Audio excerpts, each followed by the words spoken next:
Students, आज हम करते हैं इक्विलेटरल ट्रायंगल का एरिया फाइंड करने का डेरिवेशन किस तरह से करते हैं, उनका क्या फॉर्मूला होता है। तो area of equilateral triangle, equilateral का मतलब जिसकी तीनों साइड बराबर होते हैं उसको इक्विलेटरल ट्रायंगल बोलते हैं। इक्वल √3/4 a² होता है। अब इसका हम आपको डेरिवेशन समझाते हैं, एक एक कील की कील समझा देते हैं आपको। तो देखो, ये मान लीजिए ये ट्रायंगल है और इसकी तीनों साइड ए है, ये भी ए है, ये कंप्लीट साइड ए है और ये कंप्लीट साइड ए है।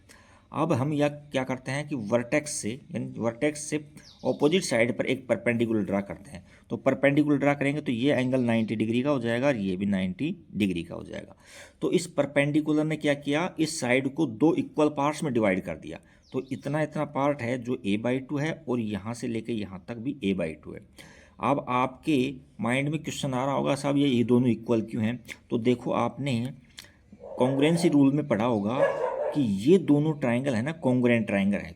क्यों और किस नियम से हैं? देखो, ये देखो, इसमें हाइपोटेनस है और ये भी हाइपोटेनस है और ये दोनों में परपेंडिकुलर है, यानी दोनों में कॉमन है। और ये बीच का एंगल है, ये 90 डिग्री इसमें भी है, ये इसमें भी है।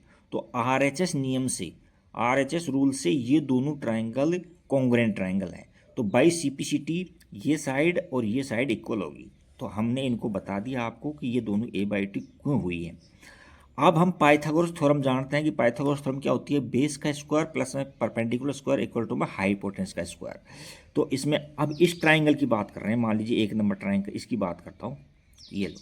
तो इसमें ये बेस है a/2 और हाइट ये है और ये तो परपेंडिकुलर हाइपोटेनस है और ये परपेंडिकुलर है।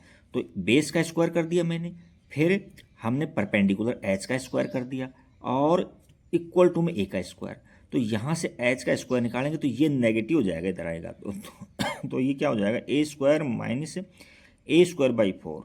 एलसीएम लेंगे, 4a² माइनस a²/4। तो यहाँ से 3a² बच गया, 3a²/4 h² की जगह। अब टेकिंग रूट बोथ साइड, तो यहाँ से हमने रूट लिया है तो यहाँ h बच गया और इक्वल टू में √3a/2।